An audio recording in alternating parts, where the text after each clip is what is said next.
No. So this is all of us. Okay, then. Oh, wow. Well, we do have a quorum, so at this time, I'd like to bring the City Council meeting for the 27th to order. Bernie, can we do roll call, please? Yes, Mr. Vice President. Mr. Royo. Here.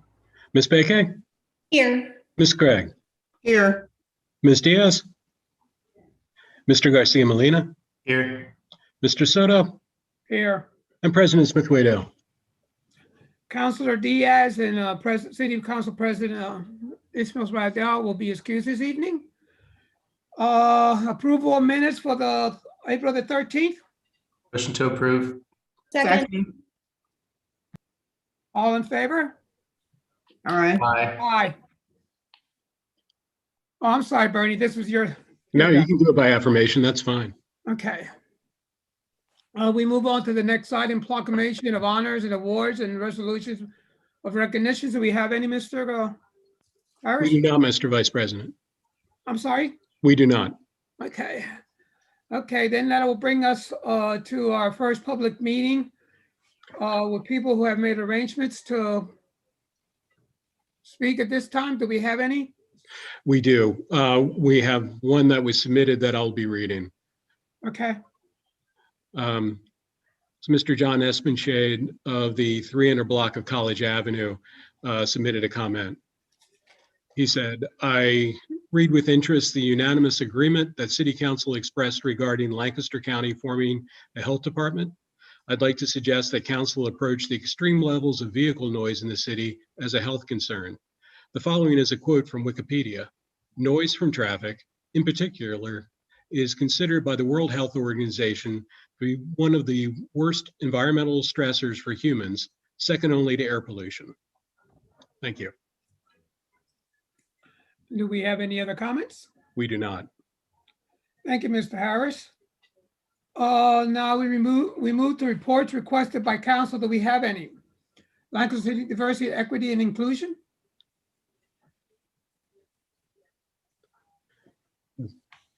We're supposed to have that.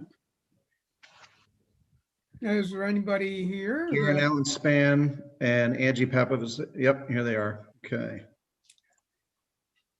Okay, ladies, the floor is yours.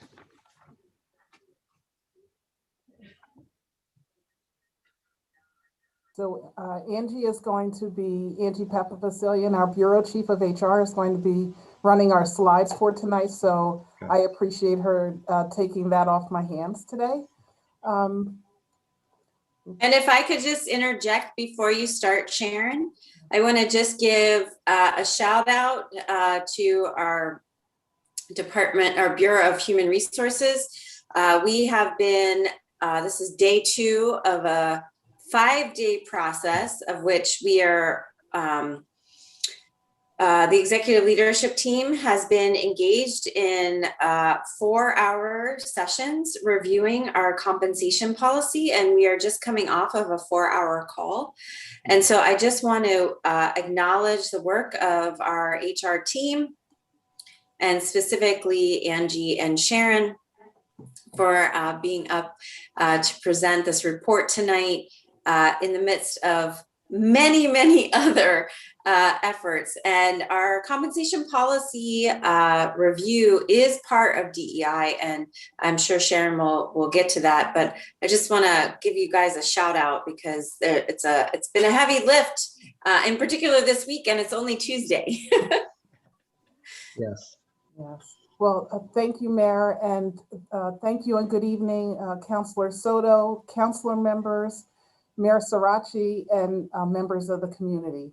My name is Sharon Allen Span, and I currently serve as the Leadership Development and Diversity Manager, and also a member of the Human Resources Bureau, as Mayor Sirachi shared with you already today. I am being supported tonight by Angie Papavasilian, who is our Bureau Chief of Human Resources and one of my biggest supporters. And so I thank her for being here as well. So tonight I have the honor of presenting an update on our efforts to develop an inclusive workplace. The annual Human Resources Report We'll focus on diversity, equity, and inclusion because we know that belonging matters to each of us. Since I began in this position in August of 2020, we've been working diligently to gain clarity about who we are and the environment in which we work. This work includes both looking at our past and also examining our current state. So tonight, there are 4 things that we'd like to accomplish with you. And that is 1, to talk about building an inclusive culture, and that being the basis for successful organizations. Also, we'll be looking at how we are starting to build a baseline of information. This baseline of information is initial, and it will start just with a look at some 2019 data about the demographics of the residents of the city of Lancaster related to race and gender. Additionally, we will look at 3 years of employee data by race and gender. Now, we all know there's a lot of work to be done as it relates to diversity, equity, and inclusion. This report tonight will just provide a glimpse at the foundation we are building. We will continue to collect data and ask ourselves questions about what the data reveals. Our journey of self-reflection is just getting started, and I look forward to bringing updates to you as we learn, grow, and take action. Additionally, I'll share some of the work that is already being done across the organization. Many of our department leaders have already presented to you some of the work they have in progress related to equity. And so we will highlight those again. And we will also look at some of the work that we plan to do in the next 6 to 9 months. So for those of us who speak languages other than our primary language, we know that when you learn a new language, one of the first things that you do is learn vocabulary. And so I thought I'd start briefly with some terminology tonight, just to level set the conversation we're going to have. We know that when we talk about diversity, they are the unique traits that each individual possesses. We also know that diversity is beyond what we can see visually. It also includes diversity of thought, diversity of experience, whether we are parents or whether we have families that we've taken into our lives. There could be diversity of our belief systems, like who's the better football team. Patrick and I would agree that the Steelers are the better football team. Angie would have a different perspective about that as she is a Giants fan. Again, so diversity of experience, diversity of thought. Additionally, when we talk about inclusion, it's a state in which all employees feel a sense of belonging. And so we'll spend a little time talking about inclusion because we all believe that inclusion is how we begin this journey. The last term that we'll be talking about tonight is equity. And we know that equity focuses on fair treatment, right? It's the quality of being fair and impartial. In your work as counselors, I know that you're often asked how the decisions we make are equitable to our community. And so I know that this is not new to each of you. And so these are the 3 terms that will guide our work tonight.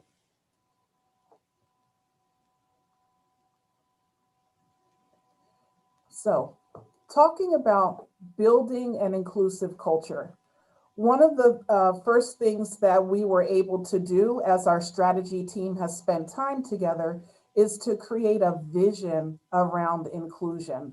And the vision that we share is to create an inclusive culture in which every employee feels like they belong and they are adding value and service to our residents and customers. Because we do know that this work that we all do, you as counselors, ourselves as employees, are here as public servants to provide quality service to our residents and customers. When you look at Maslow's hierarchy of needs, there are the basic needs that we all know, physiological and safety needs, but just above that are the psychological needs. And the very next need in psychological needs is that sense of belonging.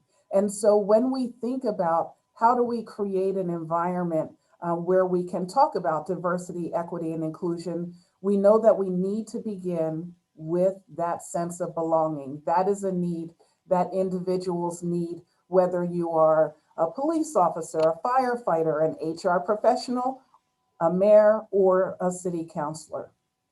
So we know that when it comes to that psychological need of belongingness, our brain senses a lack of belonging and feelings of rejection. And when it feels that not feeling like you belong, it activates our fight or flight system.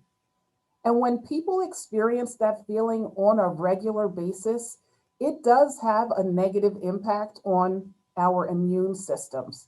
It often will exacerbate diseases that people already have, chronic illnesses such as high blood pressure and diabetes. And so we know that that sense of belonging is important, not only for our psychological safety, but also for our physical well-being.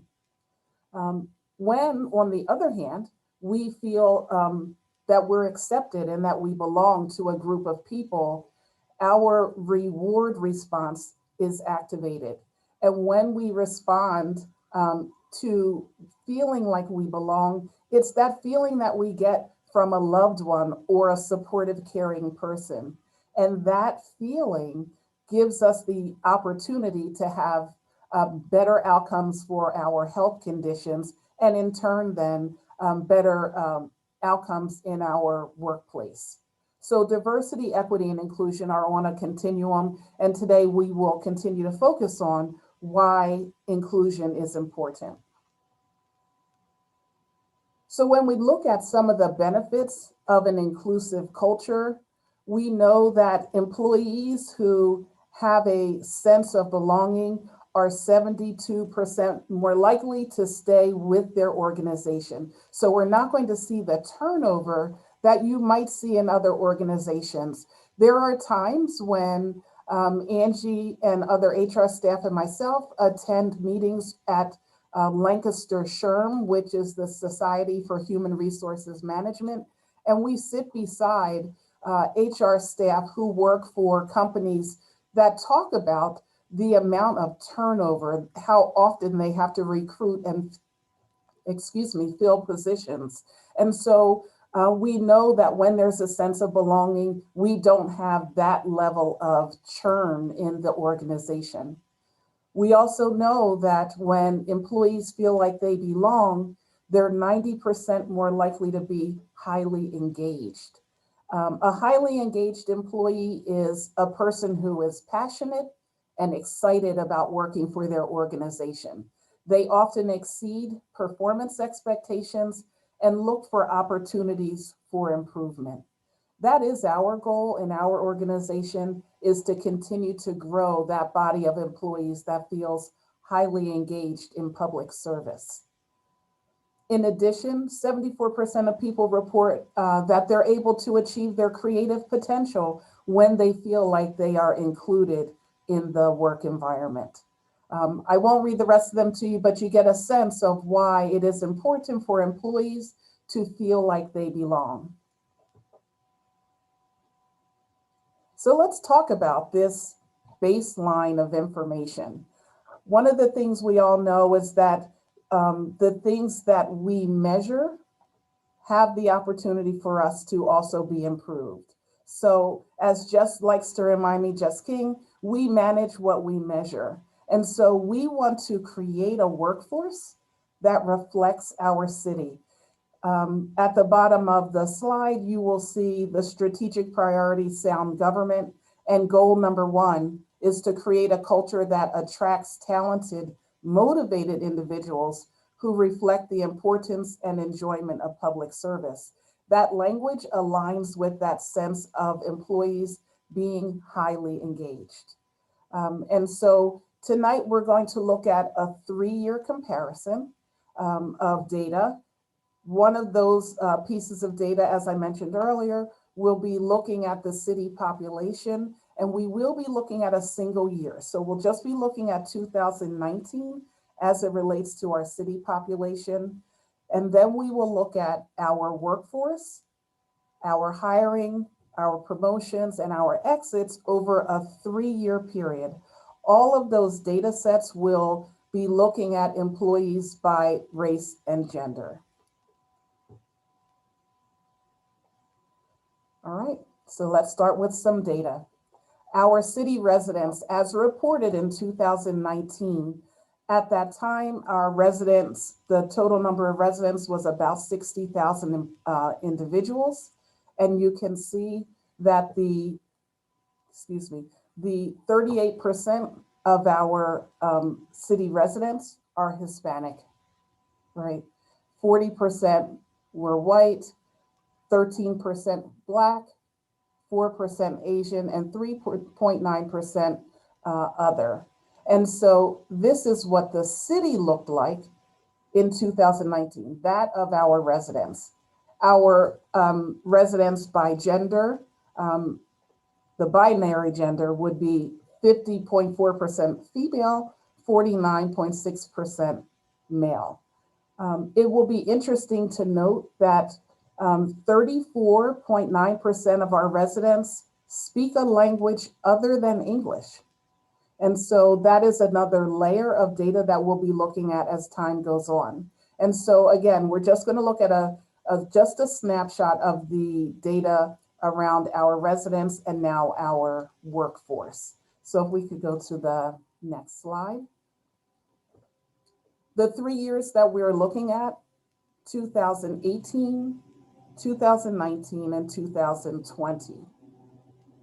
And you'll notice that our workforce numbers stay about the same. So just around 580 employees.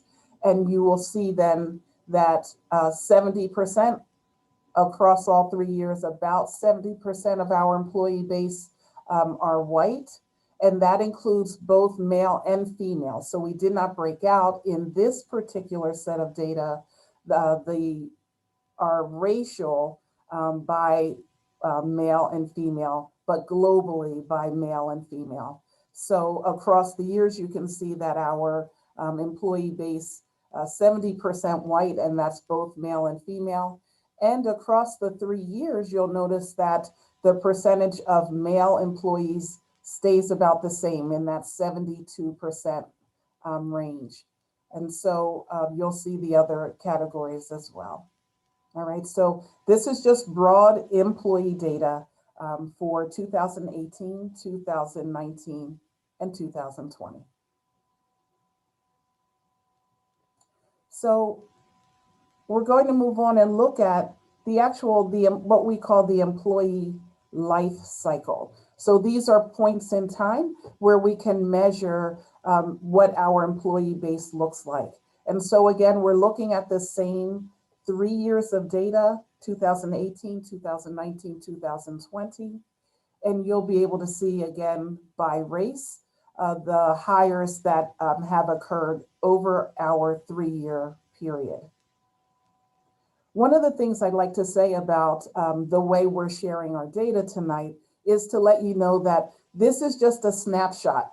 Each slide will generate many, many questions. And that is the work that we will continue to do as time goes on. So please know that this snapshot is just a snapshot in time. It doesn't take into account all the questions that we will go back and ask ourselves about what this data means and what we can do as a result of the data. So if we could go to the next slide. So when we talk about promotions, we're looking at what is defined as moving from one pay grade to a higher pay grade. That's a form of promotion. Could be moving from a frontline employee to a supervisory or leadership position is a form of promotion. And then in public safety, promotions include a change in rank. So moving up the ranks through sergeant, lieutenant, captain, etc.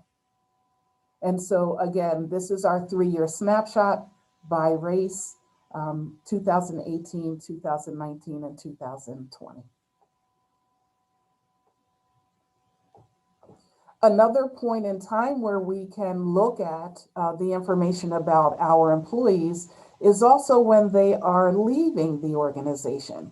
Now, again, our goal is not to have the kind of turnover that you might see in a factory.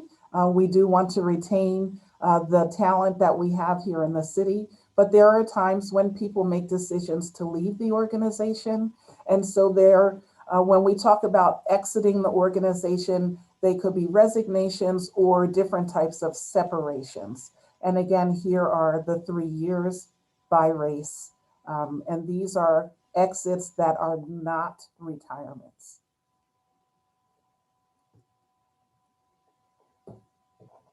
And then lastly, looking at the retirements, a piece of information that's important for all of us to know is that retirements are driven by our policies or city code. So by policy for our non-uniformed employees, and then the city code actually speaks to the retirement that is available for public safety employees, both police and fire. And so here is our 3-year snapshot again by race.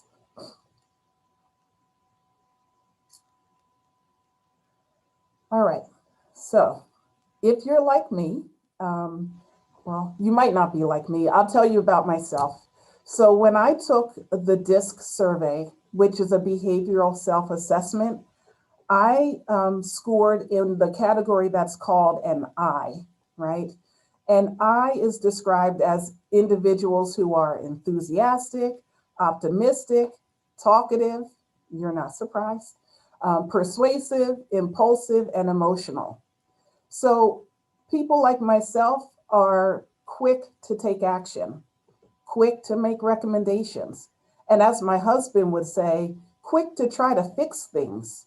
I do have a bias towards action, which may not always be the most prudent decision at the time.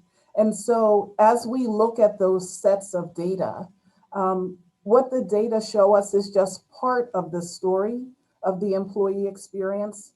And so one might be inclined to start making recommendations and start taking actions right away. However, Albert Einstein, who was much smarter than me, reminds us that if he had an hour to solve a problem, he'd spend 55 minutes thinking about the problem and 5 minutes thinking about solutions. And so as we think about this diversity, equity, and inclusion journey, I am going to caution us to be more like Albert Einstein and less like Sharon Allen Spam, and take some real time to look at our data and really examine the things that we perceive as the problem before we get to solutions. Thank you, Angie. We can go to the next slide. All right, well, there are some things that we have taken on. There are points of pride in the work that we're doing currently, and at the organization level, we know that organizations that are very deliberate in their approaches to diversity, equity, and inclusion actually see better outcomes for their employees and for their customers.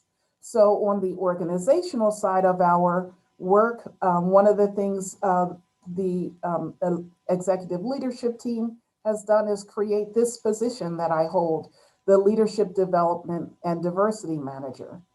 We also, at the organizational level, continue to participate in our membership with other government entities who are also exploring the journey around diversity, equity, and inclusion. We had a strategy team continue to look at our baseline data collection and get us started on this journey. And so that strategy team will continue to do their work, and that is at the leadership level. And we also have what we call our equity chat group, which is a group of employees who also spend time examining diversity, equity, and inclusion and what it means for us as employees and the work that we do to serve the residents and customers here in the city of Lancaster.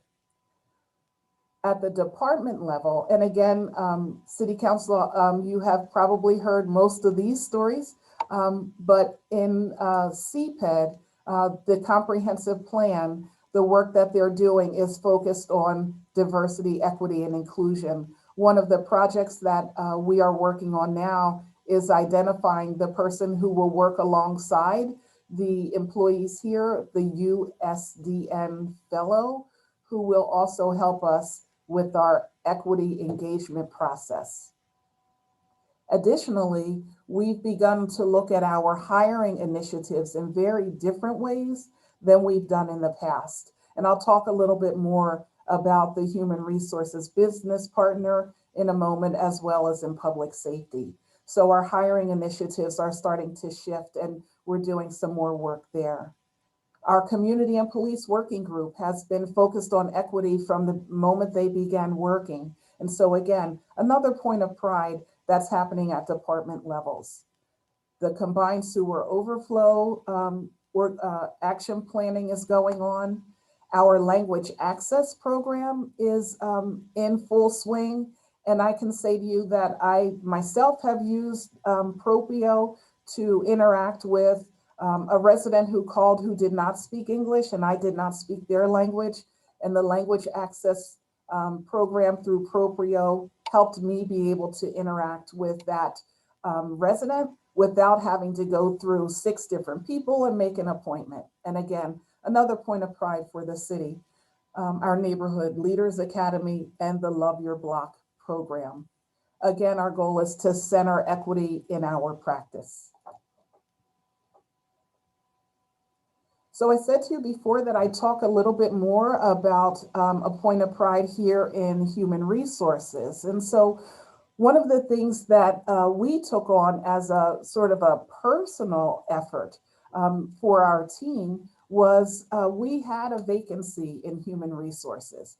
And as many of you probably know, human resources tends to be a profession that is heavily dominated by female employees.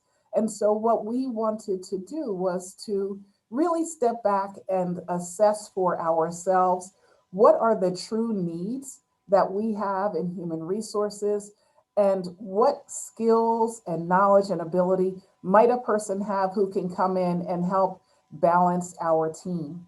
And so we spent a significant amount of time looking at our skill sets first, right? So examining who we are, examining some of the decisions we've made in the past, and then determining what it is that we need to begin to focus on being a strategic partner for the organization.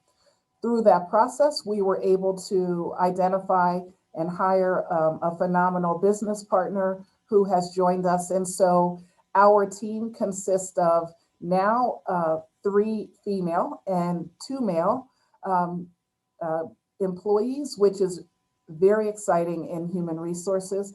And also our team is diversified as well. And so myself as an African-American female, we have 2 white females, a white male, and now a Hispanic Latinx male business partner as well. That work took us extra time, but it was worth the time and effort for us to step back and use equity as a way to advance the work of our the HR Bureau. In addition, the police and fire bureaus are also looking at the ways the city code and civil service guidelines have an impact on their recruitment and hiring. In speaking with both chiefs and Barry Handwerger, I know that they are working very diligently to bring information forward about some changes that they might recommend to help improve our efforts to have our police and fire bureaus represent and look more like the community that we serve. Additionally, another point of pride are two opportunities that we've had with both the Police Bureau and the Department of Public Works to begin to work on leadership training for new supervisors. And so in this past week, we were able to spend 2.5 hours with the Police Bureau with new sergeants, and the whole HR team was able to engage with the sergeants around the leadership traits that we're looking for as we go forward. We have started the same process with the Department of Public Works and look forward to that opportunity as well. So we're looking at centering equity in our practice internally as well. So next steps, right? So the path, as you can see in this picture, is long and winding. We actually can't even see the end of the road. And so we know that this work will continue. Some of our next steps include creating a citywide core team who will actually be the team who will go back and look at all that data that I shared with you earlier and begin to ask questions and do more data mining. And so that core team will be the ones that will help us dig deeper into the employee experience. I'll also be working with each department director and bureau chief to look at goals and plans around employee engagement and rewards and recognition, again, as ways to improve and build an inclusive environment. Our city leadership team has been revising and reworking the time that we spend together to focus more on training for leadership and also to spend more time talking about how we can be inclusive leaders. The other piece that is happening currently is that we're also having inclusive leadership training for our frontline and mid-level managers. Again, so these are things that are in progress, not quite perfect, but we are on our way. And so next slide, please, Angie. In addition, some other next steps that we have on our horizon include working with our employee recognition committee to begin to look at ways to review and update the program, given what we know about diversity, equity, and inclusion, and making certain that the program that we are designing creates that inclusive environment. We'll be working on an internal communication strategy because it's one thing to say that we're working on inclusion. It's important also for employees to know what does this all mean for them in their day-to-day work.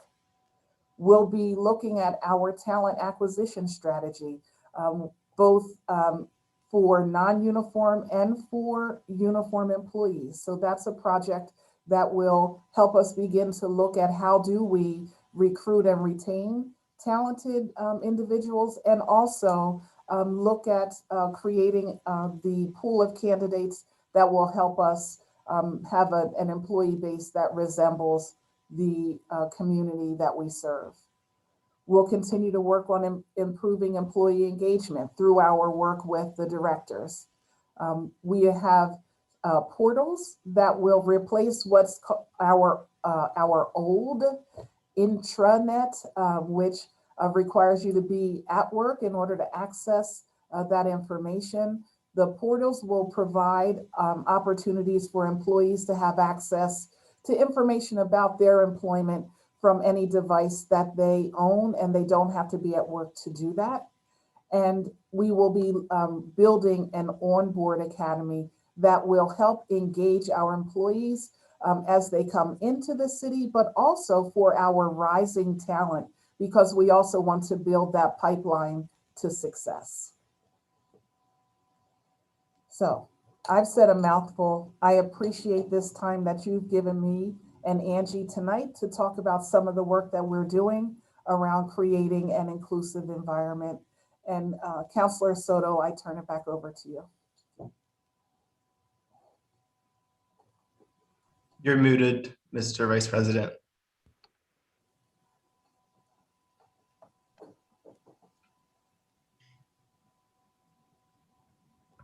Thank you, Sharon and Angie. Does any council Member have any questions for Angie and Sharon?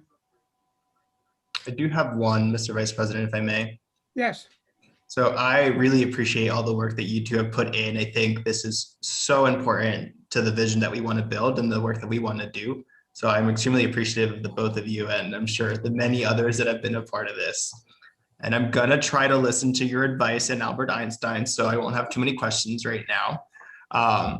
But one thing that I wanted to see if we can include moving forward, and I really appreciate you mentioning this, that the gender binary system that's being used right now, moving beyond that, when we start to look at goals for the departments, and something else, and maybe I'm a little bit biased towards this one, but seeing about also age and look at diversity of age as we move forward. But I think outside of that, the work that you're doing is tremendous. And I really appreciate you. Thank you. We appreciate that. And I'm taking notes. Sorry, that's why I'm looking down. It's a good thing. Thank you. Thank you.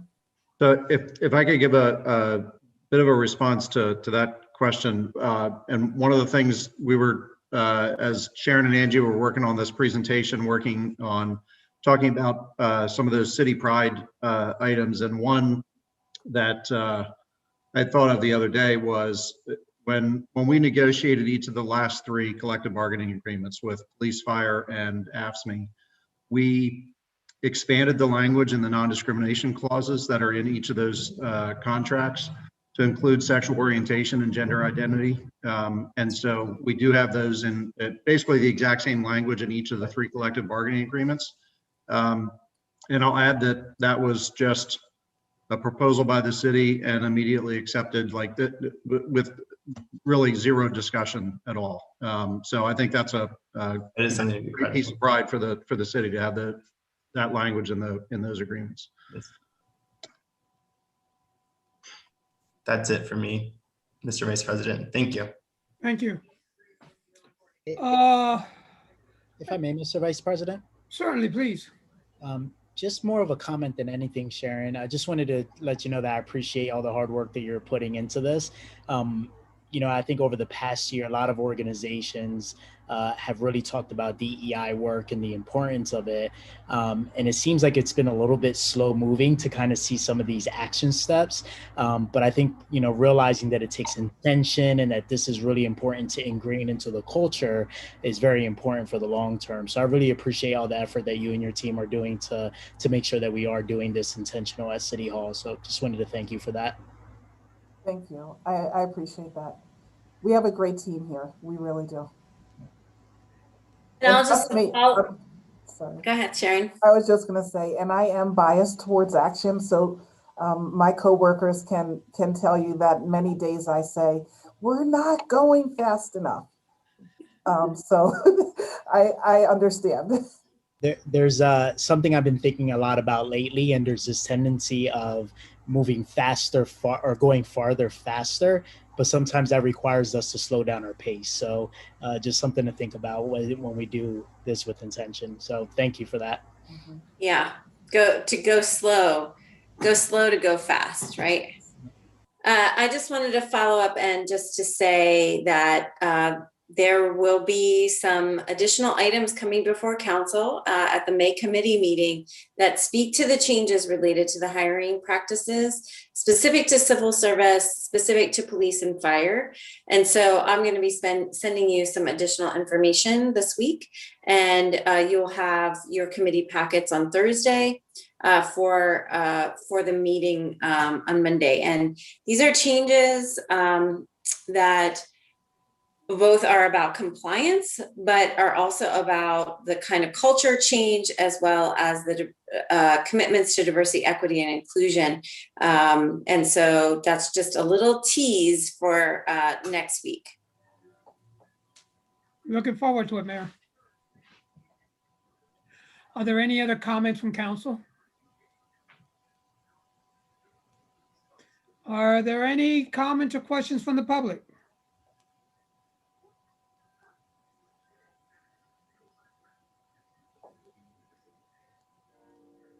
Okay, not hearing none. Thank you, Sharon. Thank you, Angie, and continue the good and hard work that you do every day. Thank you all. Have a good night. Good night. Thank you. Okay, now we move to interim reports of committee. I believe we have one. Is that correct, Mr. Bakay? I turn it over to you. Thank you, Mr. Vice President. Yes, I have an interim report. As you are aware, the city is self-insured for workers' compensation costs, and every year funds to pay workers' compensation claims are included in the individual department budgets, but those claims are paid from the administrative services budget. So each quarter we shift money from the departments where those injured workers have made claims to the administrative services budget to cover the cost. For the first quarter of the year, workers' comp claims were made by police officers, firefighters, and public works staff. A total of $33,962.19 is being moved from those department budgets to administrative services. Because the money is being moved between departments, this requires city council approval. So I make a motion to approve the first quarter workers' compensation transfers totaling $33,962.19 as proposed. Second. All in favor? Aye. Aye. Aye. Aye. That's all I have from my report. Thank you, Ms. Baker. Do we have any other reports from the committees? No. Okay, then let's move on to the legislative agenda. Mr. Harris. Yes, Mr. Vice President. First, we have the Heritage Conservation District. Consider the following applications and recommendations from the Historical Commission for improvements to a property within the Heritage Conservation District. We have one tonight, and that is Henia e Mirka Humeles, owners of 736 South Lime Street, and they propose construction of a 2-story side addition to a 3-story row house, and that was recommended for approval by the Historical Commission. Can I have a motion to approve? Motion to approve. Second. All in favor? Aye. Aye. I'm sorry, Bernie, I keep on saying all in favor, and you should be doing roll call. I apologize. No, that's fine. We can do affirmation. I think we ought to do a roll call for the ordinances that we have coming up, though. Okay, will do. First item on the agenda is Administration Bill number 4. I'll respond to that one. Bill title- number, I'm sorry? The title, Mr. Vice President. I'll read the title. Oh, yes, my apologies. An ordinance of the Council of the City of Lancaster, Lancaster County, Pennsylvania, prohibiting the use of personal delivery vehicles on roadways, shoulders, or berms of roadways, or pedestrian areas under the jurisdiction of the City of Lancaster in accordance with Pennsylvania Act 106 of 2020, without consent of the Director of Public Works, establishing definitions, providing for that prohibition to only become effective after meeting of the authorized entity with representatives of the Department of Public Works, and a finding by the department that use of proposed device by the authorized agency would constitute a hazard, authorizing the promulgation of policies and procedures by the Director of Public Works, establishing penalties for violation of the ordinance, providing for the severability of the ordinance, providing for the repeal of inconsistent ordinances, and providing that the ordinance shall take effect in accordance with Pennsylvania law. Thank you, Mr. Harris. And I believe this bill is in response to a state law which took effect in January. The law I'm sorry? Mr. Vice President, if we can first have a motion before we begin discussion. Oh, I'm sorry. A motion to approve? So moved. Second. Thank you. Do we want to take a roll call now, Bernie, or should I go ahead? But no, we can do the discussion now. Okay. I believe this bill is in response to the state law which took effect in January. The law allows the use of personal delivery devices throughout Pennsylvania. However, it does allow municipalities to deny approval of their use in areas where they would be inappropriate or would present a hazard. The significant number of city sidewalks which are too narrow for such devices, the city ordinance would establish a city review process for such devices. Mr. Campbell, do you have anything else to add? Thank you, Councilor Soto. As usual, you've very well presented what the ordinance is about. This is in large part preserving our right as city to be able to review each proposer as they choose to utilize personal delivery devices, and to make sure that however they propose to use them and implement them, it will be consistent with our own public right of way, our own ordinances, and the way we need to be able to utilize our streets. So you are correct, it is in response and a means of preserving the city of Lancaster's rights and responsibilities towards its citizens. Thank you, Mr. Campbell. Do we have any questions from council? Do we have any questions or comments from the public?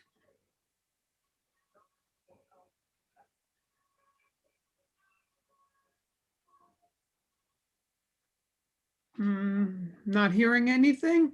Mr. Harris. Yes, Mr. Vice President. Mr. Arroyo. Aye. Ms. Beke? Aye. Ms. Craig? Aye. Mr. Garcia Molina? Aye. And Mr. Soto? Aye.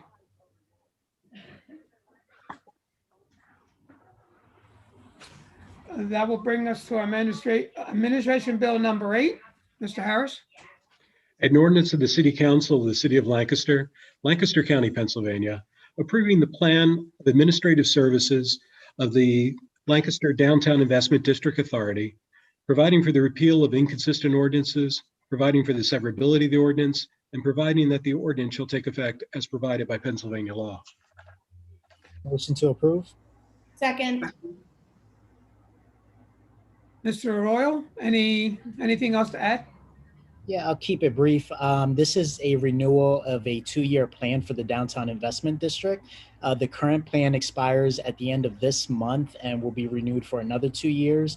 There are no changes that are being made due to just the pandemic. So we'll ride out, or we'll do the next 2 years and then reevaluate the situation at that point. I know Mr. David Achel is in the waiting room. If there's anything else that he would like to add to this.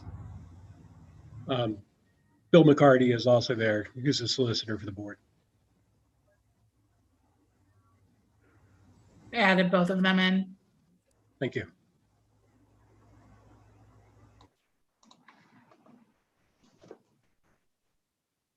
Hi, Mr. McCarty. If there's anything else you would like to add to this ordinance? Well, this is my first opportunity. Dave has opened his mouth every time.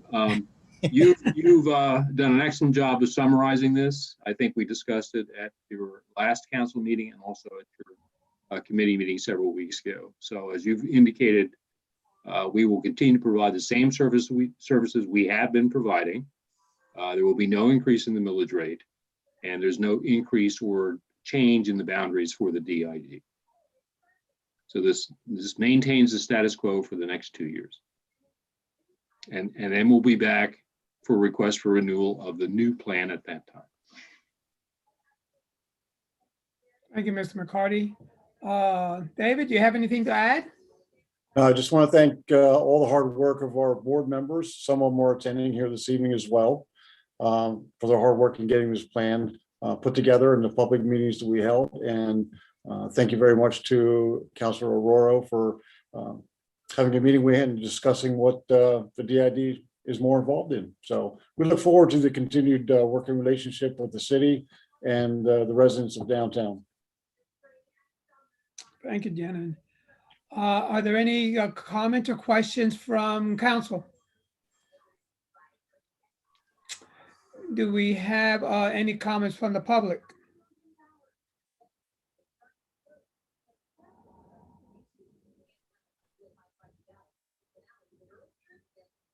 Having a motion in a second, Mr. Harris. Mr. Arroyo? Aye. Ms. Beke? Aye. Ms. Craig? Aye. Mr. Garcia Molina? Aye. And Mr. Soto? Aye. That brings us to Administration Bill number 9, amended the Traffic Commission ordinance. Mr. Garcia Molina. Sorry, the title, Mr. Oh, I'm Vice sorry. President. I'm sorry. Go ahead, Mr. Harris. An ordinance of the City Council of the City of Lancaster, amending Chapter 22 of the Code of the City of Lancaster, boards, commissions, etc. Article 7, Traffic Commission, Section 2217, Membership, Duties and Implementation, to certify that the mayor's designee may be somebody already on Traffic Commission, providing for the repeal of inconsistent ordinances, providing for the severability of the ordinance, and providing that the ordinance shall take effect in accordance with the laws of the Commonwealth of Pennsylvania. Councilor Molina? Thank you. So Sorry, this one is pretty straightforward. Can we have a motion and a second first? I'm sorry. Motion to approve. Second. Thanks. So Thank you. this one is pretty straightforward. So this allows the mayor to designate someone from her team to serve on the commission itself, but it also allows for another member from the public to serve on the board. Mayor, I know this originated with you. You've talked about it in the past 2 meetings. Anything you wanted to add?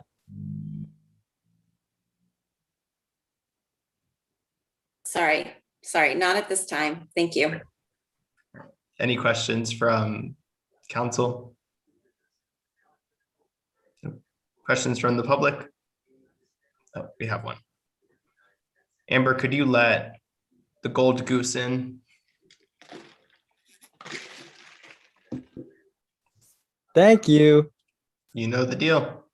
Tony Dastra, 700 block of New Holland Avenue. I appreciate that. That brought me up. I actually have prepared statements tonight because before this meeting, I was left feeling gutted. I asked a friend more than a week ago if they'd attend the meeting. They said they would.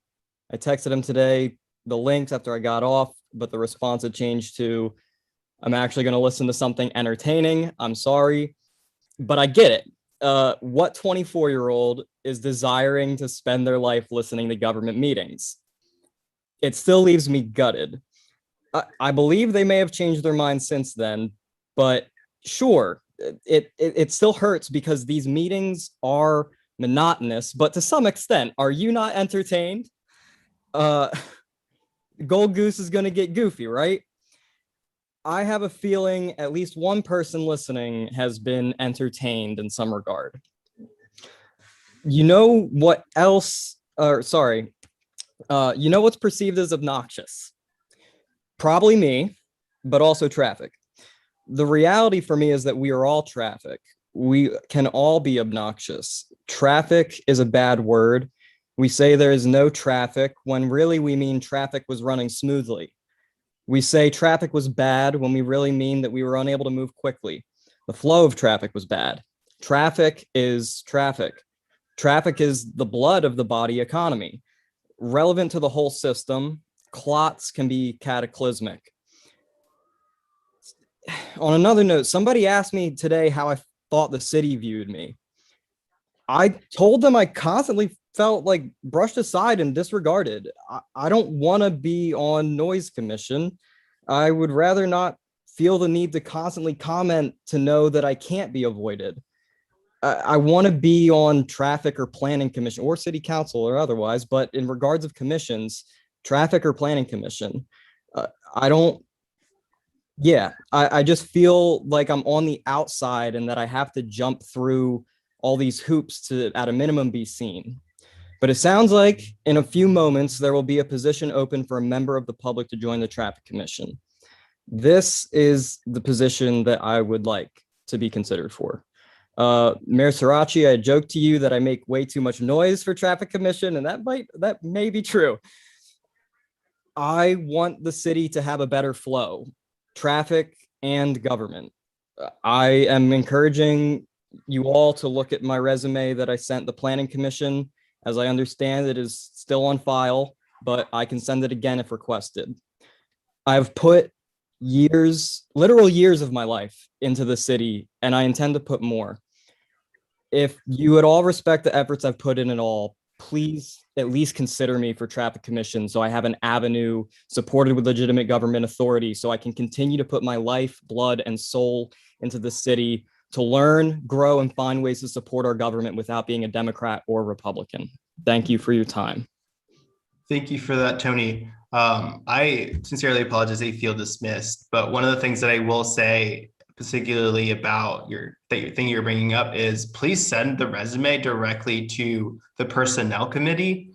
So that way we have direct access to your resume and can particularly speak to this issue. So more than welcome to send it to me, send it to Councilor Begke, or send it to Councilor Diaz so that we can move forward in discussing that. So I appreciate that.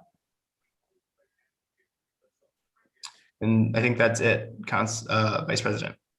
Thank you, Councilor Garcia Balena.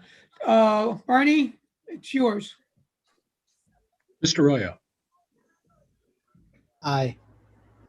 Ms. Begke, Aye. Ms. Craig, Aye. Mr. Garcia Molina, Aye. and Mr. Soto. Aye.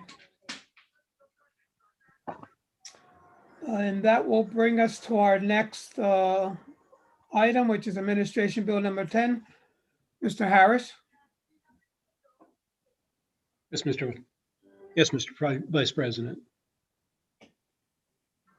Administration Bill number 10. Bringing up the current version that I just received this evening. Oh, okay. Sorry.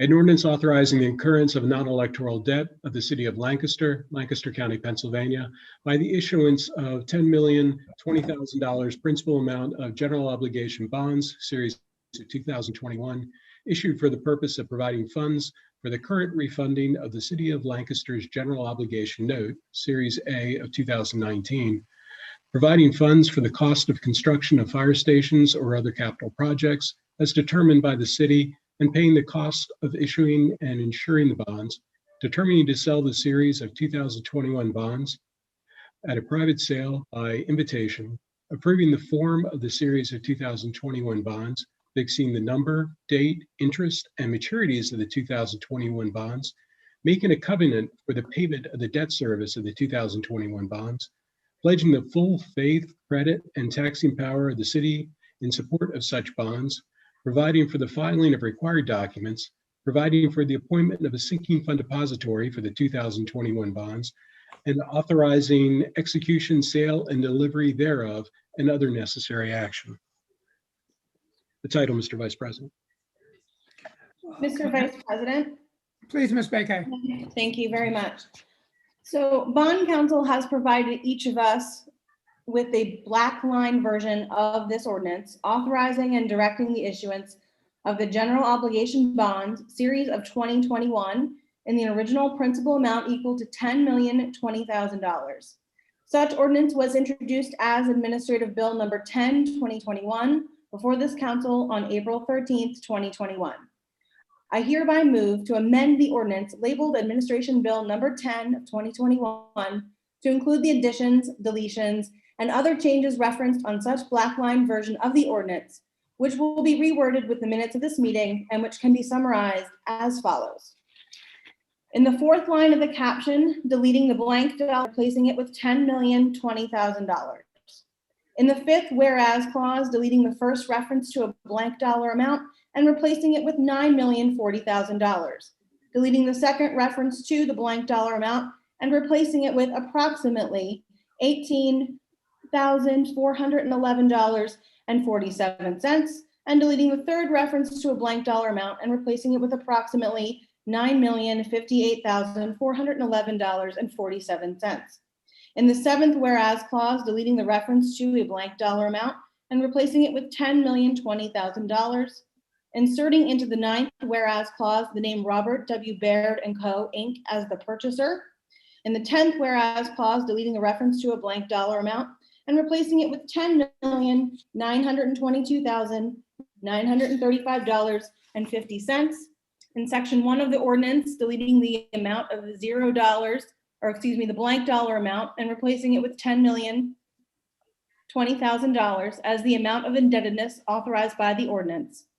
In section 3 of the ordinance, deleting the blank dollar amount and replacing it with $10,020,000 as the aggregate principal amount of general obligation bonds, series of 2021 authorized by the ordinance.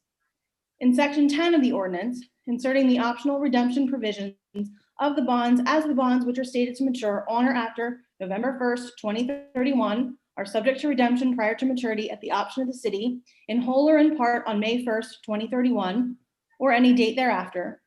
In section 10 of the ordinance, deleting the term bond provisions in accordance with the winning bid.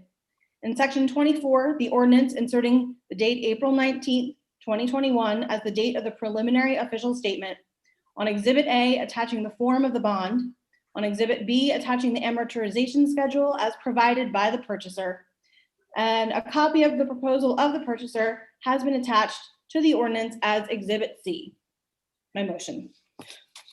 So moved. We have a motion and a second. Second. I'm sorry.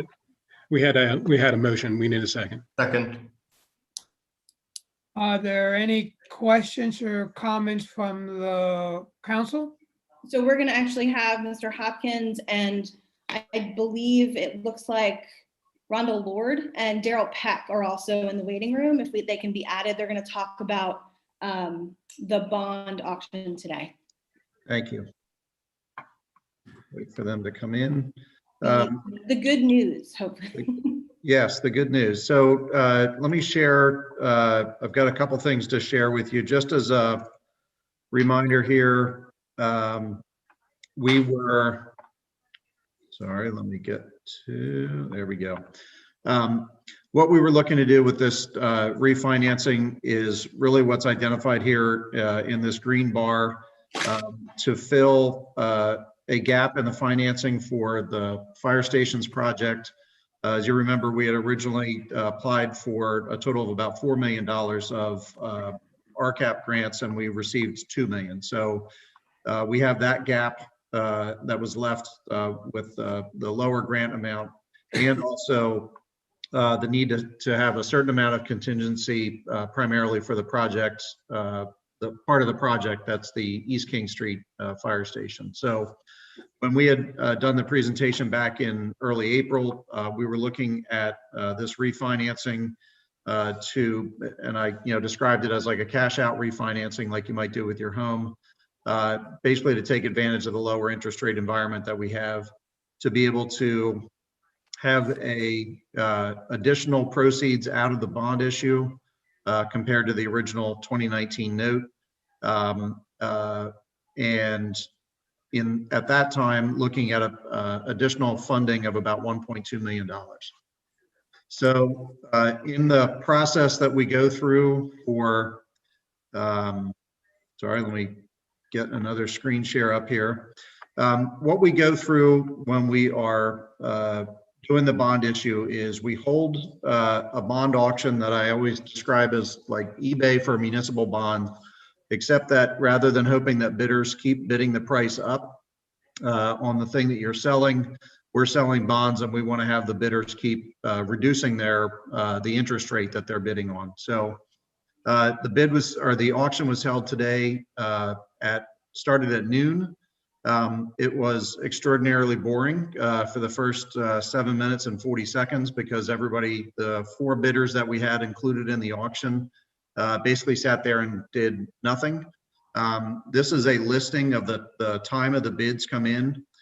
So we had a total of 4 bidders who in total bid 16 different times for the interest rate on this issue. And as you can see, we went from the very first bid at 12:07 to about 10 minutes later, the actual winning bid, which was R.W. Baird, which was the name of the firm that was included in the motion that Ms. Bakay just read. So we went from a bid of 2.01, and TIC is true interest costs. So we went from 2.01% down to 1.93%. And if we go back to the original 2019 note, the combination of the 10-year flat rate and then the 10-year fixed rate, assuming the maximum fixed rate, was about 3.43%.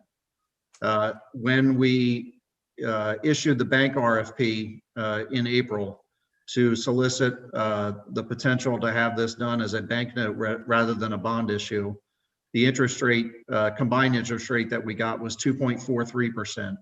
And that produced about $970,000 in additional proceeds for the fire station project.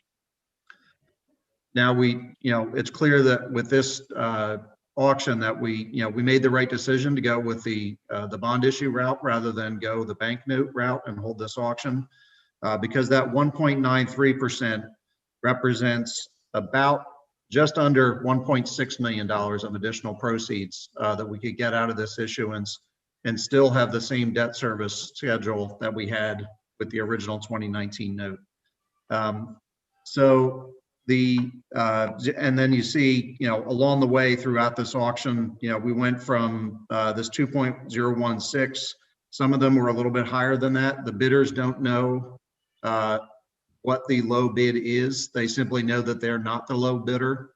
And so typically they will come in and try to sort of eat away at a gap, but the gap is unknown to them. So we really do, through this auction process, get the best pricing that we can get at the moment in time that the auction is going on. So again, good results out of that auction, and definitely paid off to wait and proceed this way.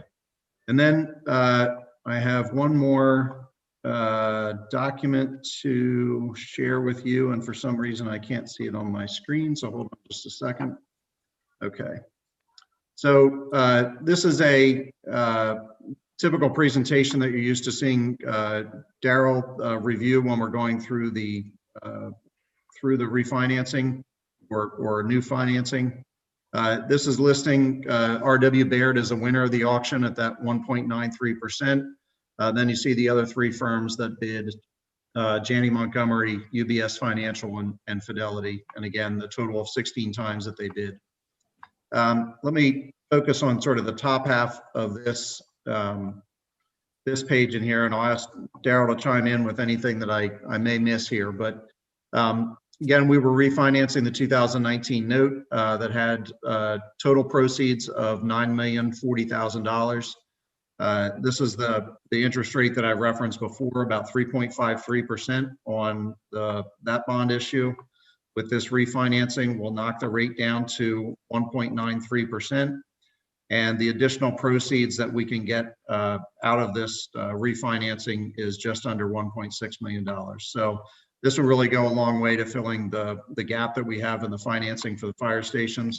We are still going to have to pull some additional money from the savings we had from the Public Works Operations Center project, but we'll be able to pull less from there than we originally anticipated, which means that we'll have savings from that project available for other projects in the future. Did I miss anything on that screen there, Daryl? No, you're doing a great job, Patrick. Okay. I'll skip over the detail of the debt service schedule, but and just go to this page here. And really the only thing I wanted to show you on this page is this is the difference, the debt service reduction from the cap. So you can see in almost every year, compared to what the annual debt service will be, we are just below the cap rate or the debt service that we had with the prior issue. And the other thing just to point out here is that the annual debt service, you can see it go from anywhere from $129,000 this year up to $1.2 million in a couple of years, and then it bounces up and down going out. While the debt service for this individual bond issue goes up and down over a period of years, it's really better to sort of look at our debt service in the context of the debt service for this issue in the context of the debt service that we have within the entire general fund. So for things that we've done for parks and streets, city hall renovations, all sorts of other things that we've invested in over the years. This is what you see on the screen now is the annual debt service, and Daryl has this labeled both before and after this refinancing, because again, what we've done is just fit the debt service schedule with the additional proceeds that we got from this refinancing into the original debt service schedule from the 2019 note. So there is no change other than those, couple $1,000s here and there in any given year. And so we've got this relatively level debt service out to year 2029, and then a significant drop from 2029 to 2030, and then continues on out until the last year of any debt service that we have currently issued expires in 2043.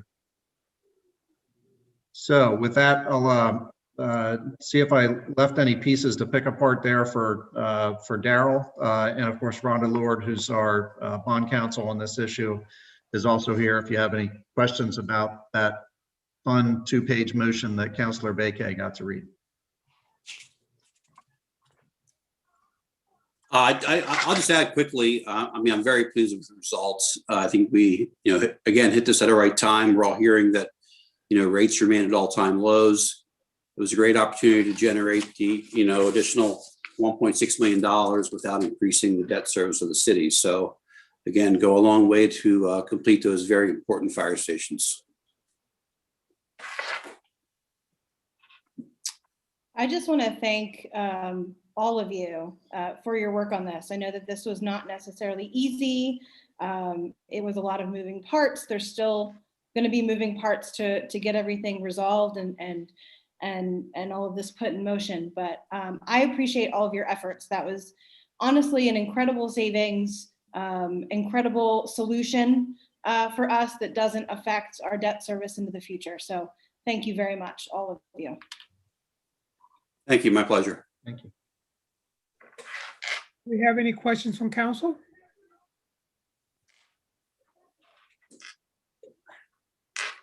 Do we have any question from the public, Amber?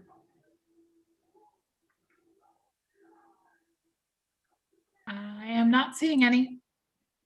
Okay, then I turn it over to Mr. Harris. Yes, Mr. Vice President. Excuse me. First, we have the vote on the motion to amend the bill. Mr. Royo. Aye. Ms. Bakay. Aye. Ms. Craig. Aye. Mr. Garcia Molina. Aye. Mr. Soto. Aye. And then we have the motion to approve the bill. Motion Mr. to Ro- approve, I guess. Second. I'm sorry. We do have in a second, correct? Yes. Okay. Please dotted our eyes. Mr. Royo. Aye. Ms. Bakay. Aye. Ms. Craig. Aye. Mr. Garcia Molina. Aye. And Mr. Soto. Aye. Thank you. Thank you. Thank Thank you. you all. Yeah. Thanks, Daryl. Thanks, Rhonda. Thank you. Thank you. Good evening. And then we move to our next item on the agenda, Bill number 11. Mr. Harris. Since we acted on number 10, we're letting number 11 die. Okay. We're no longer moving that forward. Okay. Okay, then we go to administration resolution number 23. Mr. Harris. A resolution of the Council of the City of Lancaster authorizing the mayor to submit the 2021 to 2025 5-year consolidated action plan and the 2021 annual action plan to the U.S. Department of Housing and Urban Development. The submission includes the 5-year priorities for the projected use of funds for the Community Development Block Grant and Emergency Solutions Grant programs during the 2021 program year. Motion to approve. Second. Councilor Craig, the floor is yours. Thank you so much. Tonight, council will be hopefully approving Administration Resolution 23-2020, authorizing the mayor to submit the 2021 to 2025 5-year consolidated plan and 2021 annual action plan to the U.S. Department of Housing and Urban Development. The submission includes the 5-year priorities for a projected use of funds for the Community Development Block Grant and Emergency Grant Program during the 2021 program year. As presented to council and the public on April 5th, the city plans to allocate a total of $9 million over the next 5 years to a set of 5 major funding categories or priorities, including maintaining affordable housing, affordable, good quality housing, increase affordable housing opportunities, promote neighborhood quality of life through investment in community assets and engaging services, expand economic opportunities with an emphasis on small businesses, and support homeless services. Now, that's all I have on it. I don't know if It looks like Mr. Delfs is in the, his hand raised. it has anything to add to that.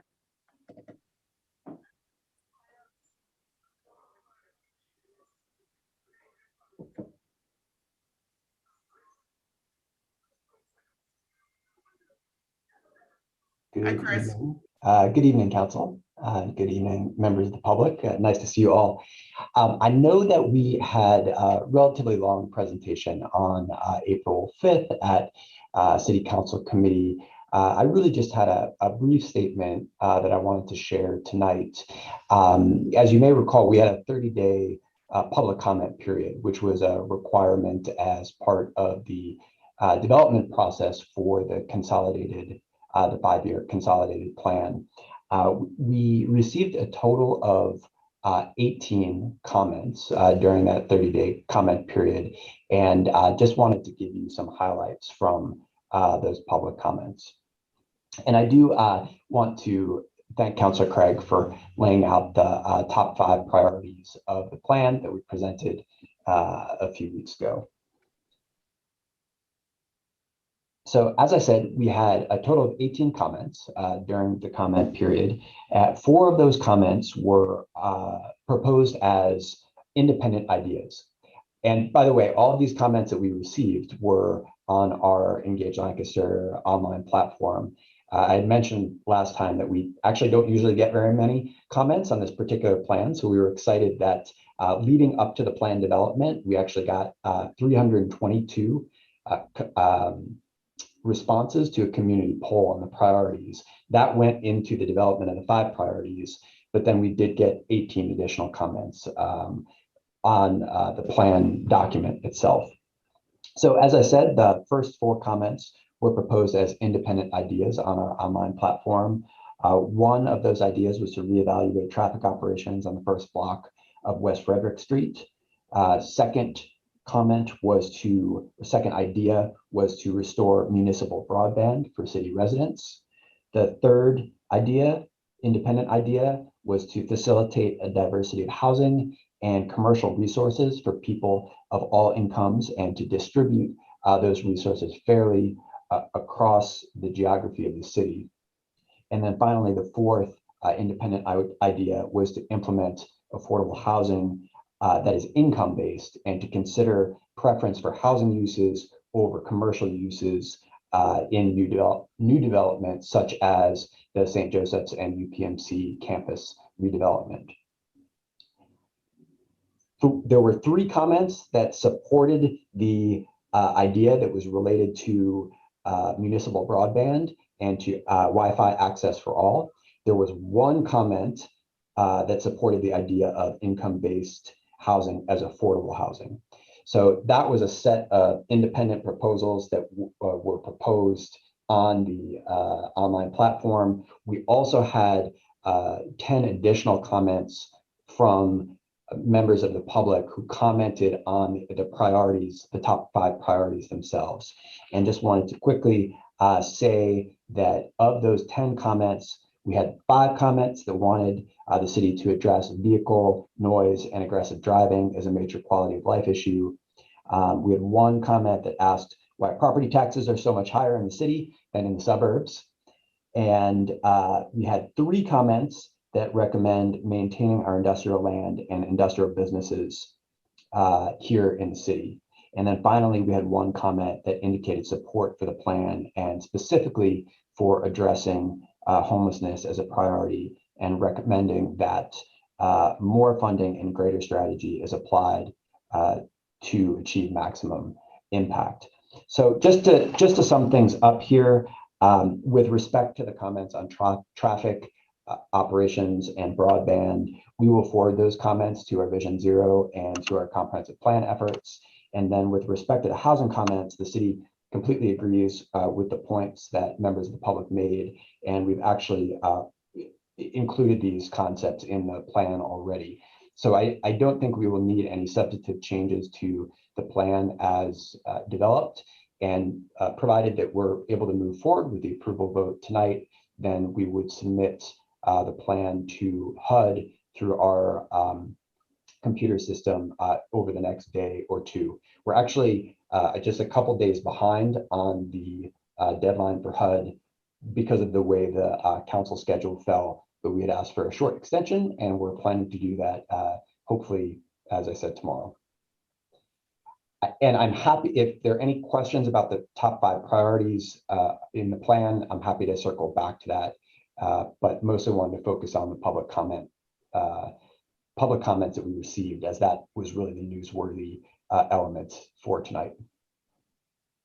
Thank you, Director Dell. Are there any further questions or comments from council?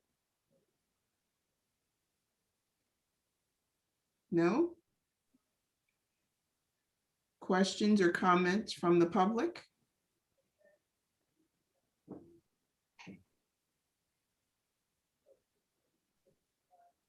Okay, I see nothing. We shall move forward. Mr. Harris? The vote on the resolution. Mr. Arroyo, Aye. Ms. Bakay, Aye. Ms. Craig, Aye. Mr. Garcia Molina, Aye. and Mr. Soto. Aye.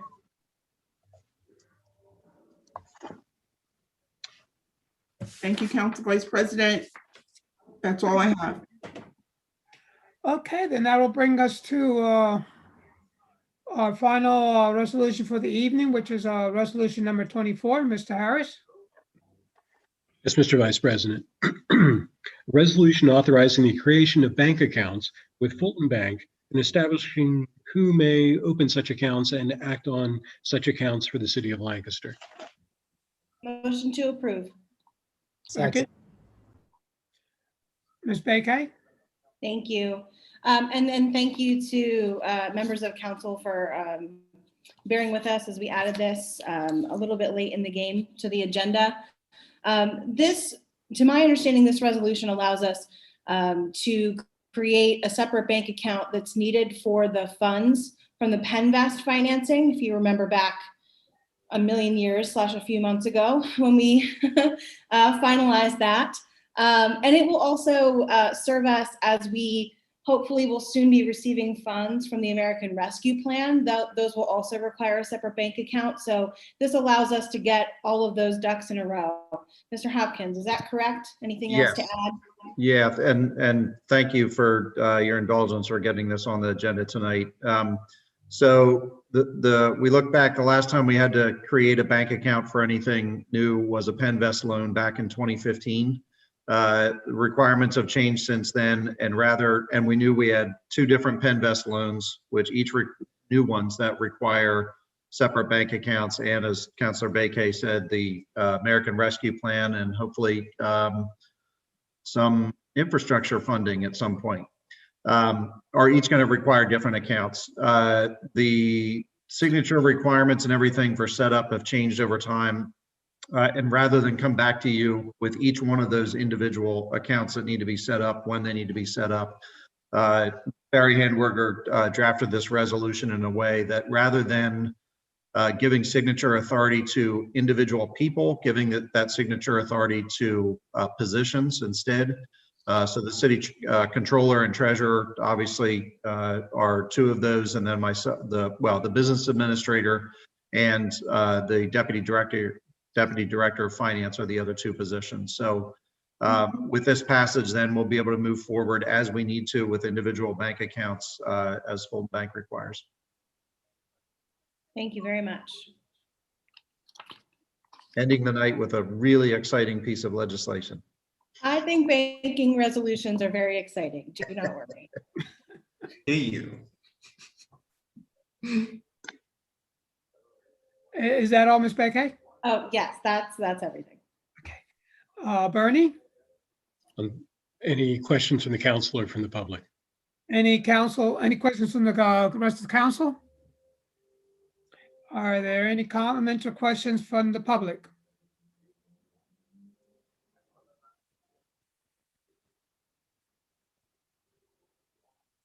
Hearing none, Mr. Harris?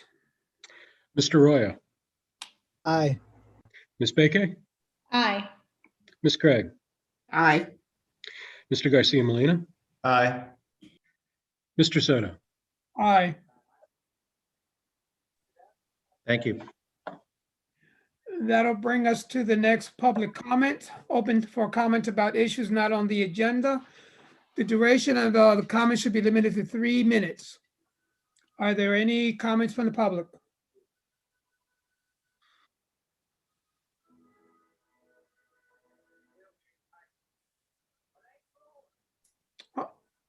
Yes. I'm not seeing any. Okay, and then that moves us to the next item, report of the mayor. I don't have a report this evening, Counselor Soto. Thank you, Mayor. And I don't have anything to report for Council President. So that brings us to council comments. Do we have any council comments?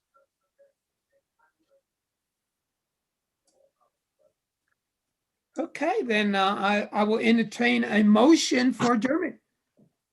Motion to adjourn. Second. All in favor? Aye. Aye. I want to wish everybody a good evening. And thank you for a good meeting, and God bless everyone. Have a good night, everyone. Meeting adjourned. Thank you. Good night. Everybody, you too.